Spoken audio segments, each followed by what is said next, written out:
Hi, welcome back to another one of my vlogs. Today we're going to be talking about the 2017 Icelandic film Rift by director Erlinger Thordarson. This film follows a recently broken up couple, Gunnar and Einar, attempting to reconnect at the cabin where Einar grew up. One night, Gunnar receives a cryptic call from Einar and he goes to the cabin. He decides to stay with him after seeing the state that Einar is in. And things become complicated as people begin knocking on the door late at night. Einar starts sleepwalking, and a mysterious red car seems to be following them. This film is all about fracturing. We see this represented in fractured relationships, memories, and potentially even personalities. The film starts off by asking, when was the last time you saw Einar? Which sets up an established distance between Gunnar and Einar. We find them both at different places. Gunnar seems to have moved on as we see him in bed with someone who could be his new partner, but this isn't definite. When we see Einar, he seems to be on a bit of a bender. He's drinking, he's doing drugs, and he seems to be hooking up with whoever is around. Um, this is the first rift that is introduced in the film, but we continue to see this theme reflected in other aspects of the film as well. One of these places is memories. Sometimes while watching, you'll find yourself confused about whether or not what you're watching is a memory, something happening in the present, or whether or not it is real at all. This last part is especially important as no one interacts with Einar in the film besides Gunnar, which raises the question, is Einar real? Um, I think that the film is really effective in how cryptic this concept is and doesn't answer this question at all. It doesn't. It leaves it up in the air, and I think that's a really effective decision.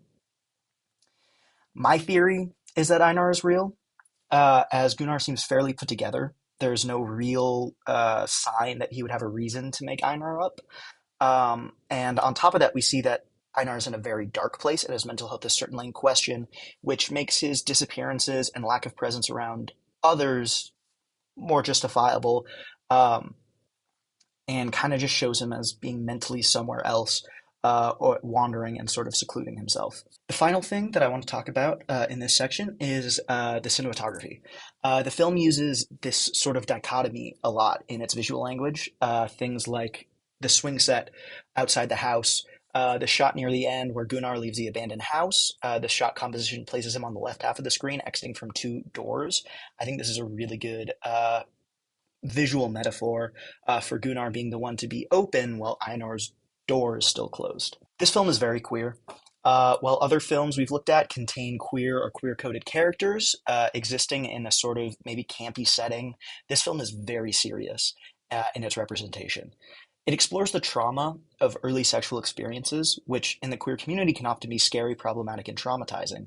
While queer sex isn't inherently any of these things, when a culture represses and silences the voices and experiences of community, properly understanding what a good experience looks like for someone becomes blurred and uncertain.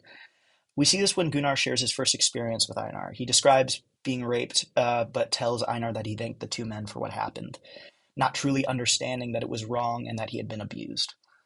I think that this kind of story is difficult to tell, and for the most part, it was handled well.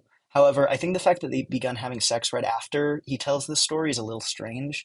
I think maybe there's a more complicated reading of the scene, which is that Einar is taking advantage of Gunnar in the scene, uh, and taps into his trauma in order to get sex from him. However, this concept isn't really explored, so I don't know if it can actually be applied. My personal opinion on this film, I think it's spectacular. I think that the performances and narratives are really engaging and effectively pulls you into the story. I think the part that stands out above everything else, though, is its visual language. A combination of amazing shot composition, cinematography, and mise en scène is what truly speaks to me. The film is littered with interesting metaphors and connections. The rift is shown throughout the movie visually. Some of my favorite examples of this are Einar sleeping on top of the bedding, but only keeping it on his side, while Gunnar sleeps on just the mattress.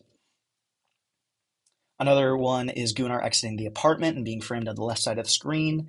And I also loved that The place where Gunnar finds Einar's corpse is literally a rift in the earth. It's a crag in the terrain.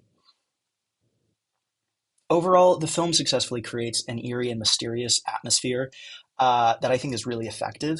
To me, this movie doesn't really feel like a horror movie, however. I think that's more of a surreal psychological thriller that has horror elements, which isn't to detract from the movie going experience. However, I personally would not call it a horror movie. All right, well, thank you very much for watching another one of my vlogs, and I look forward to seeing you in the next one.